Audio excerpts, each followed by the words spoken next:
प्रिय विद्यार्थियों, मैं हरदान राम। आज हम कक्षा 6 हिंदी की पुस्तक बाल रामायण के बारे में अध्ययन करेंगे। आपकी क्लास में टोटल दो हिंदी की दो पुस्तकें हैं। एक है वसंत बाग फर्स्ट और दूसरी है बाल रामायण। तो बाल रामायण का आज हम पहला चैप्टर पढ़ेंगे, अवधपुरी में राम। बाल रामायण, इसमें शॉर्ट में रामायण की कथा दी गई है और रामायण की रचयिता है महर्षि वाल्मीकि। तो आज हम अध्ययन करेंगे अवधपुरी में राम, जो कि बाल रामायण का प्रथम चैप्टर है। तो चलिए बच्चों, शुरू करते हैं। अवधपुरी में राम। यह कथा अवध की है। कहाँ की है? अवध की है और बहुत पुरानी है। अवध में सरयू नदी के किनारे एक अति सुंदर नगर था। तो अवध कौन सी नदी के किनारे था? सरयू नदी के। सही अर्थों में दर्शनीय, देखने लायक, भव्यता जैसे उसका दूसरा नाम हो। अयोध्या में केवल राजमहल भव्य नहीं था, उसकी एक एक इमारत आलीशान थी।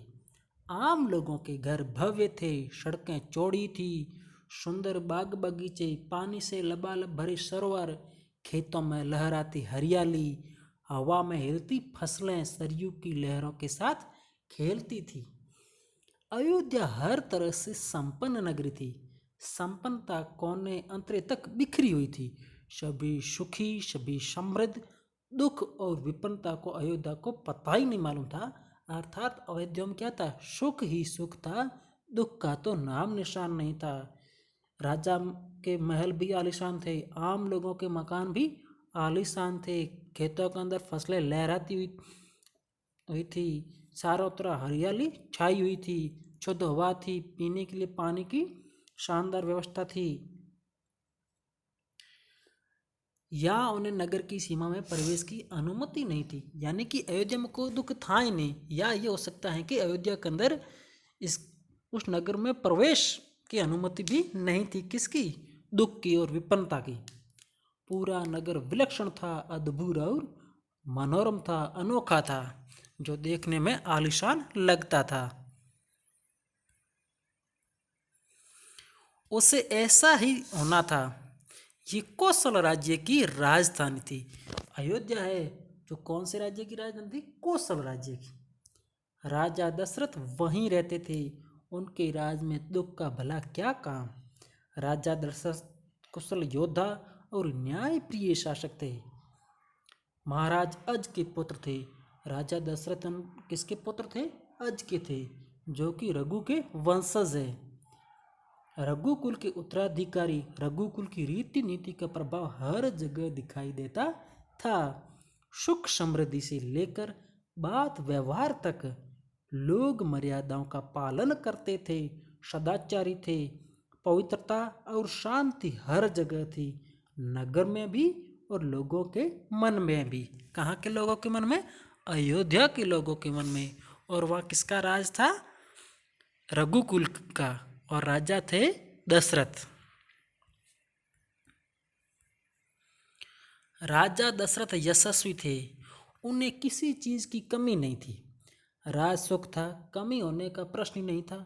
लेकिन उन्हें एक दुख था, छोटा सा दुख, मन के एक कोने में छिपा हुआ।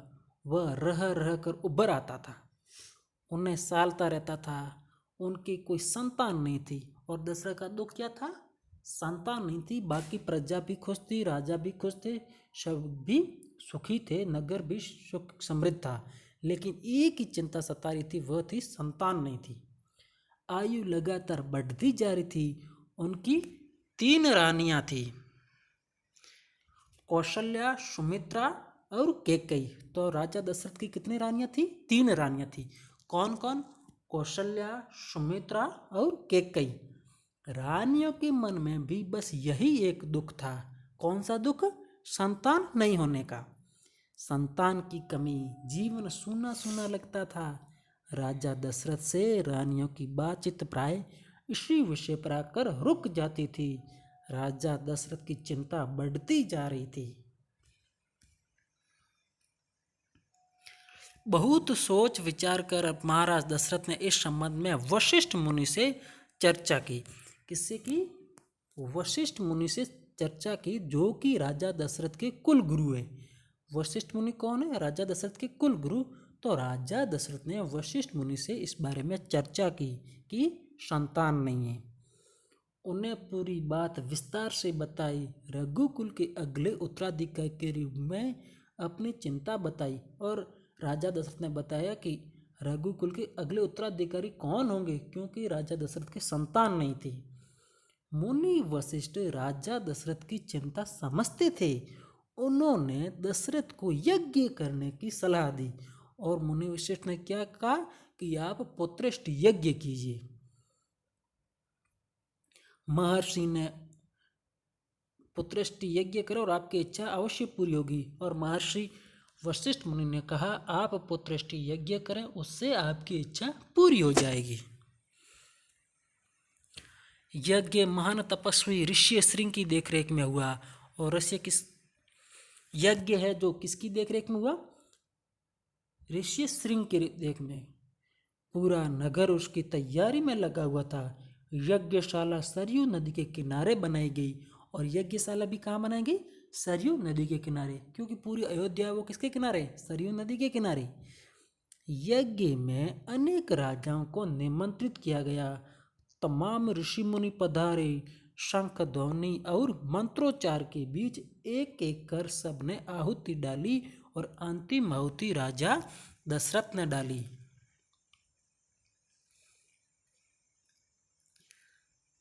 यज्ञ पूरा हुआ। अग्नि देवताओं ने महाराज दशरथ को आशीर्वाद दिया। और महाराज दशरथ को आशीर्वाद किसने दिया? अग्नि देवता ने। कुछ समय बाद दशरथ की इच्छा पूरी हुई। तीनों रानियां पुत्रवती हुई।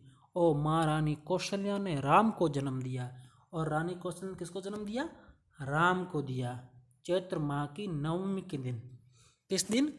चैत्र माह की नवमी के दिन कौशल्या ने राम को जन्म दिया। इसी उपलक्ष्य में रामनवमी भी मनाई जाती है। तो रामनवमी कब मनाई जाती है? चैत्र माह की नवमी को। और रानी सुमित्रा के दो पुत्र हुए, लक्ष्मण और शत्रुघ्न। और रानी कैकेयी के पुत्र का नाम भरत रखा गया। तो ये है चारों पुत्र। तो राजा दशरथ के कितने पुत्र थे? 4। कौन? राम, लक्ष्मण, शत्रुघ्न और भरत। राम की माता का नाम रानी कौशल्या, लक्ष्मण और शत्रुघ्न की माता का नाम सुमित्रा तथा भरत की माता का नाम कैकेयी है। राजमहल में खुशी छा गई। नगर में बधाइयां बजने लगी, मंगल गीत गाए गए। हर ओर खुशी, उत्सव जैसा दृश्य। राजा दशरथ प्रसन्न थे। उनकी मनोकामना पूरी हुई। प्रजा प्रसन्न थी कि दशरथ की चिंता दूर होगी। कौन सी चिंता? संतान की कमी थी, तो वो चिंता राजा दशरथ के दूर हो गई। नगर में बड़ा समारोह आयोजित किया गया। धूमधाम से आयोजन में लोग आए। राजा दशरथ ने सबको पूरा सम्मान दिया। उन्हें कपड़े, अनाज, धन देकर विदा किया। चारों राजकुमार धीरे धीरे बड़े हुए। वे बहुत सुंदर थे, सुदर्शन। साथ खेलने निकलते थे तो लोग उन्हें देखते रह जाते। आंखें उनसे हटती ही नहीं थी। चारों भाइयों में आपस में दूर दूर प्रेम था।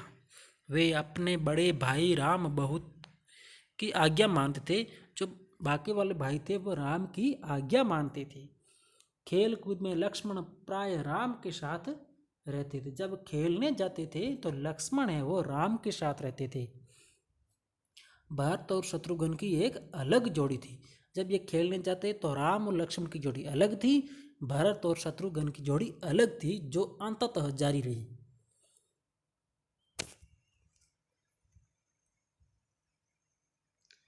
और बड़े होने पर राजकुमारों को शिक्षा दीक्षा के लिए भेज दिया गया।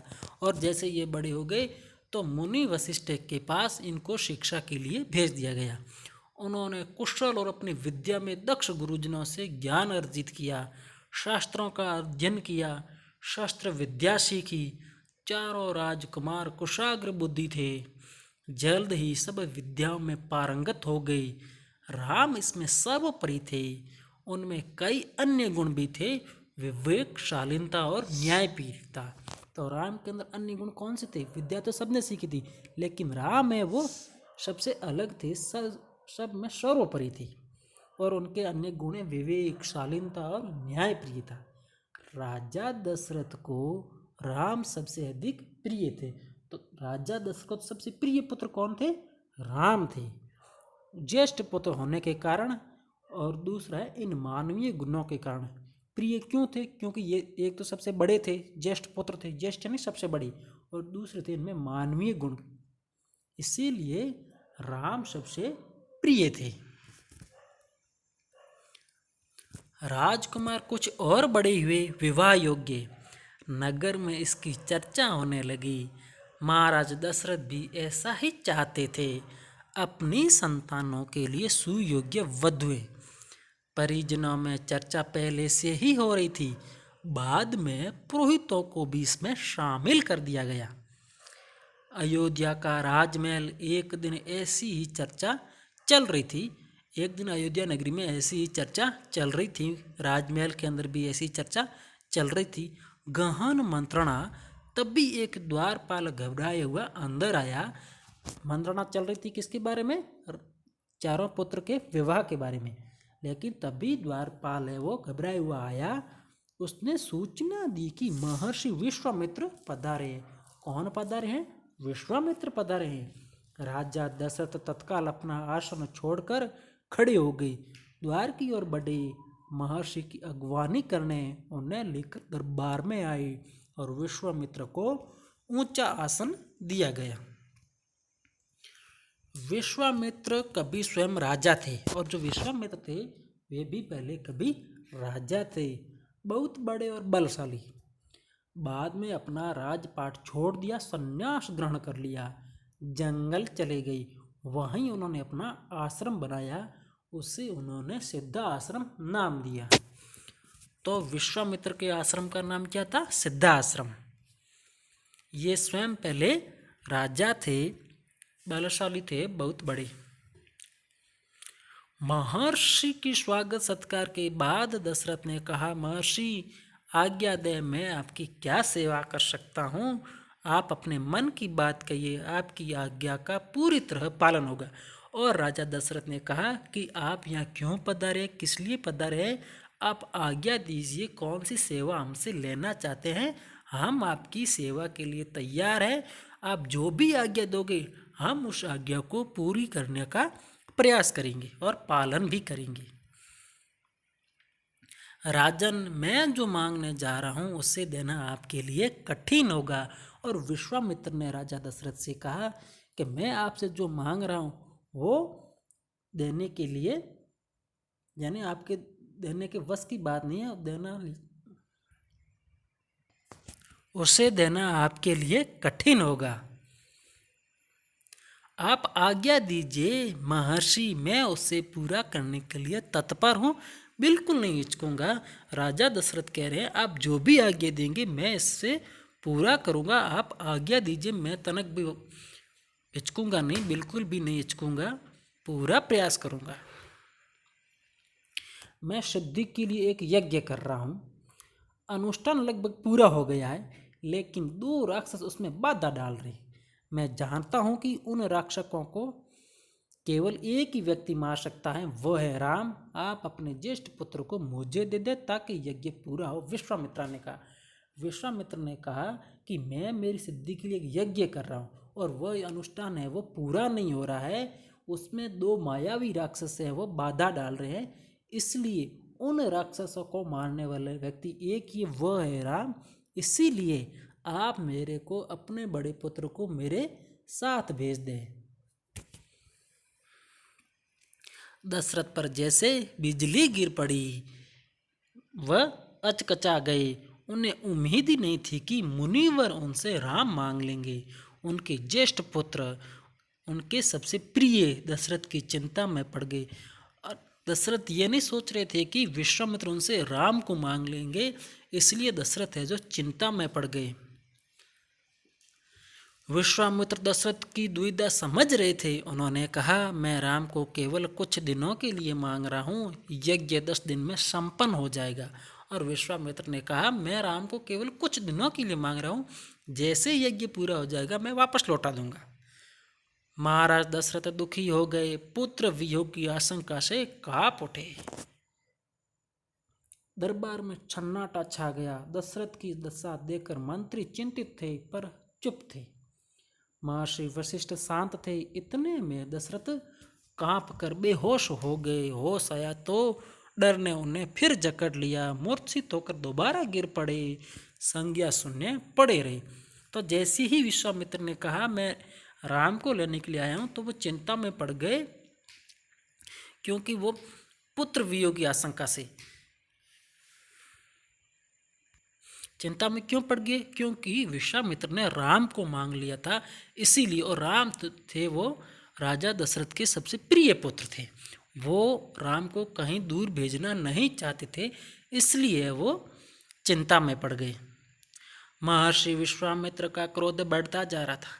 दरबार सशंकित था। किसी अनिष्ट की आशंका से वे कुछ समझ नहीं पा रहे थे। महर्षि और महाराज के बीच संवाद में कुछ बोलना उचित भी नहीं था। मुनि वशिष्ठ चुपचाप आकर महाराज दशरथ के पास खड़े हो गए। थोड़ी देर बाद दशरथ उठे। स्वयं को संभालते हुए उन्होंने महर्षि से विनती की। थोड़ी देर राजा दशरथ उठे और विश्वामित्र से विनती की, महामुनि, मेरा राम तो अभी 16 वर्ष का भी नहीं हुआ है, वह राक्षसों से कैसे लड़ेगा। यहाँ दशरथ कह रहे हैं कि मेरा राम है, अभी 16 वर्ष का भी नहीं हुआ, वो उन मायावी राक्षसों से कैसे लड़ेगा। राक्षस मायावी है, वह उनका छल कपट कैसे समझेगा, उन्हें कैसे मारेगा। इससे अच्छा तो यही होगा कि आप मेरी सेना ले जाएं, मैं स्वयं आपके साथ चलूं और राक्षसों से युद्ध करूं। दशरथ ने कहा, मैं राम को नहीं भेज सकता, क्योंकि उसकी अभी उम्र कम है, और मैं स्वयं सेना लेकर चलता हूं, राक्षसों से युद्ध करूंगा। महर्षि विश्वामित्र ने कोई प्रतिक्रिया व्यक्त नहीं की। क्रोधित थे, पर उसे व्यक्त नहीं कर रहे थे। उन्हें अपने यज्ञ के नियम याद थे। क्रोध करने से यज्ञ खंडित हो जाता है। यज्ञ किससे खंडित हो जाता है? क्रोध करने से, और अनुष्ठान अधूरा रह जाता है। मैं राम के बिना नहीं रह सकता महामुनि, एक पल भी नहीं। आप राम को छोड़कर जो चाहे मांग ले, उसे मत ले जाइए। मैं राम को नहीं दूंगा, बिल्कुल नहीं। वह मेरी बुढ़ापे की संतान है, मैं उससे बहुत प्रेम करता हूँ। और दशरथ बार बार कह रहे हैं कि मैं राम को नहीं दे सकता, राम के बिना मैं रह नहीं सकता, क्योंकि राम है वो मेरी बुढ़ापे की संतान है, उससे मैं बहुत प्यार करता हूँ। बाकी आप जो चाहे वो मांग ले, लेकिन मैं राम को नहीं दे सकता। महर्षि का क्रोध भभक उठा। दरबार, मंत्रीगण, ऋषि मुनि सख्त में आ गए। आप रघुकुल की रीति तोड़ रहे हैं राजन। और सभी मंत्री कहने लगे, जो रघुकुल की रीति है उसको आप तोड़ रहे हैं, वचन देकर पीछे हट रहे हैं। ये है और ये बर्ताव कुल के विनाश का सूचक। आप जानते हैं कि मैं स्वयं दुष्ट राक्षसों का संहार कर सकता था। और विश्वामित्र ने क्या कहा, मैं स्वयं में जो राक्षस है उनका संहार कर सकता था, उनको मार सकता था, लेकिन मैंने संन्यास ले लिया है। और विश्वामित्र ने उन राक्षसों को क्यों नहीं मारा? क्योंकि विश्वामित्र ने संन्यास ले लिया, इसलिए वो यहाँ पर दशरथ के पास पधारे हैं। अगर आप राम को नहीं दोगे तो मैं यहाँ से खाली हाथ लौट जाऊंगा। और विश्वामित्र ने कहा, अगर आप राम को नहीं दोगे तो मैं वापस खाली हाथ लौट जाऊंगा। और वह राम को लेने के लिए ही आए थे, वह स्वयं राक्षस को नहीं मार सकते थे, क्योंकि वह स्वयं क्या थे? सन्यासी थे। बात बिगड़ती देखकर मुनि वशिष्ठ आगे आए।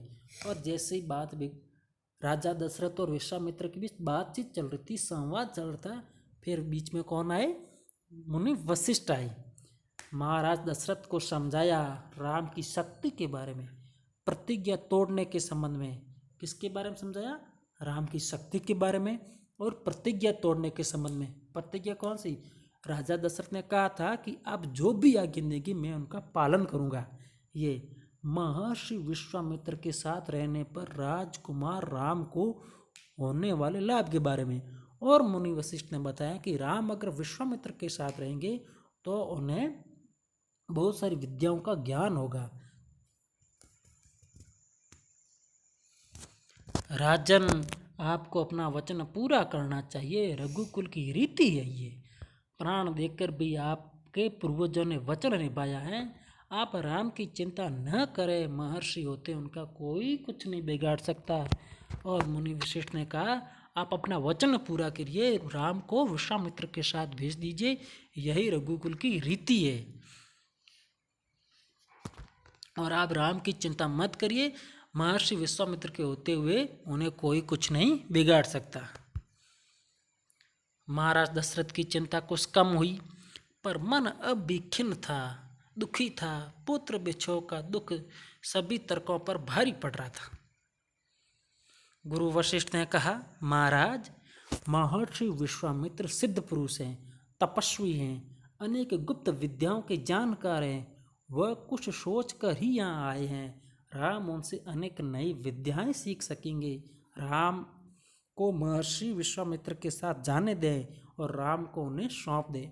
और जो मुनि वशिष्ठ है वो बार बार कह रहे हैं कि आप राम को उनके साथ जाने दें। महर्षि विश्वामित्र को होते उनको कोई नहीं बिगाड़ सकता।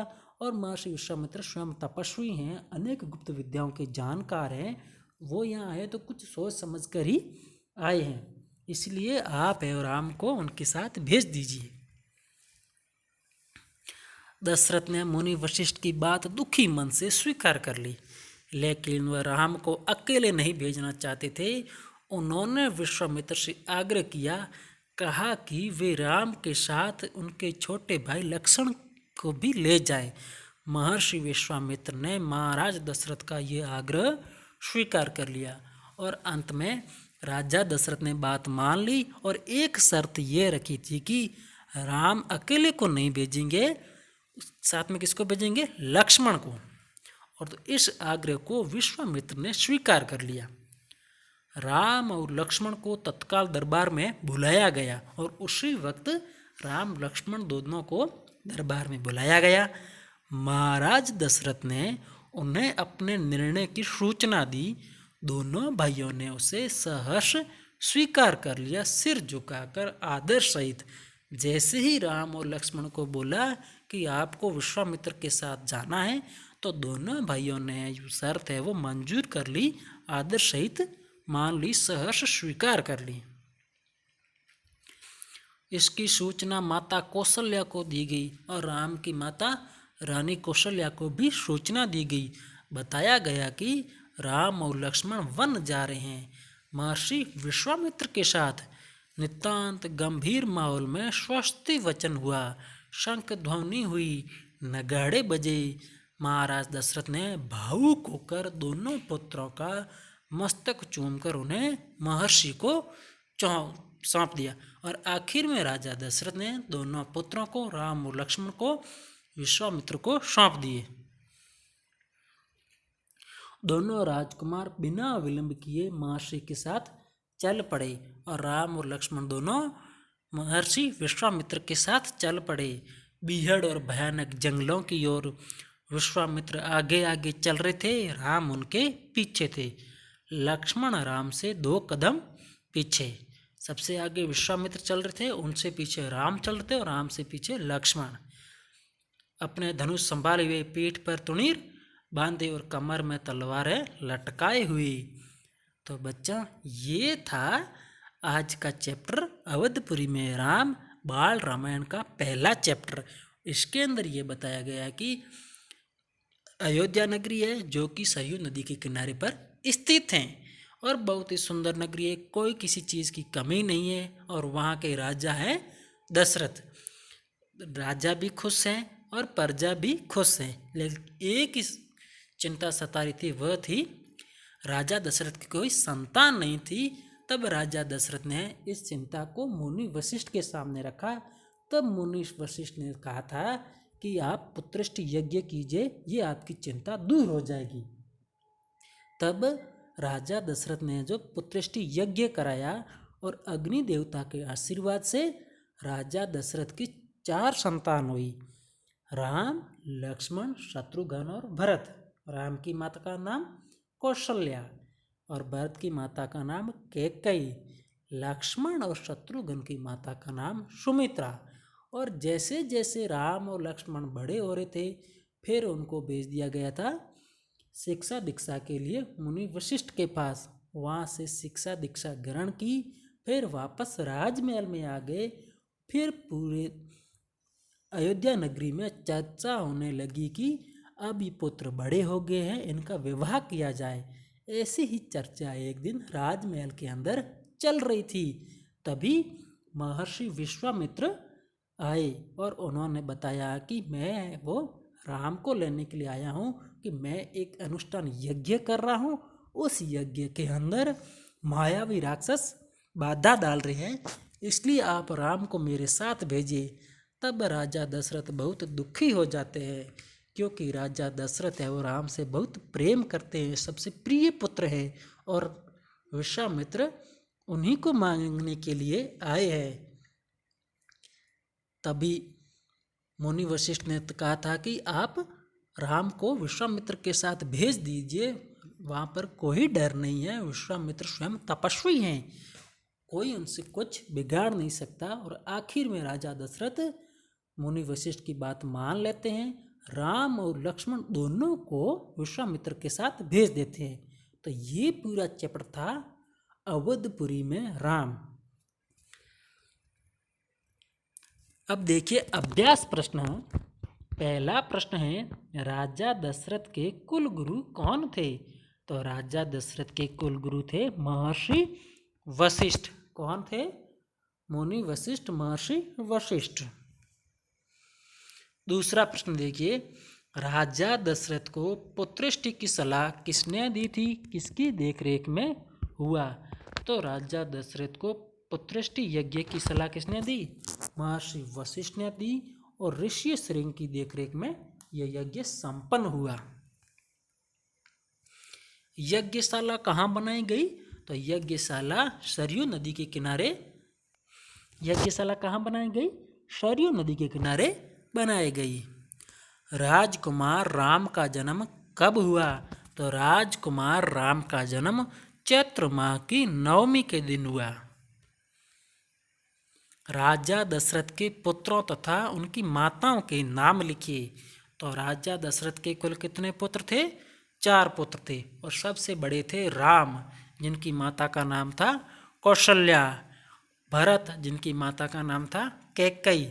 लक्ष्मण और शत्रुघ्न की माता का नाम था रानी सुमित्रा। छठा प्रश्न देखिए, राजा दशरथ को सभी राजकुमारों में सबसे प्रिय कौन था? तो राजा दशरथ को सभी राजकुमारों में राम सबसे प्रिय थे। खेल कूद में लक्ष्मण प्राय किसके साथ रहा करते थे? तो खेल कूद में लक्ष्मण प्राय राम के साथ रहते थे। राम और लक्ष्मण की जोड़ी अलग थी, भरत और शत्रुघ्न की जोड़ी अलग थी। राजकुमार राम की विशेषताएं बताइए। तो राजकुमार राम विवेकी, सर्वप्रिय, न्यायप्रिय, शालीन व्यक्ति थे। ठीक है बच्चों, thanks for watching this video.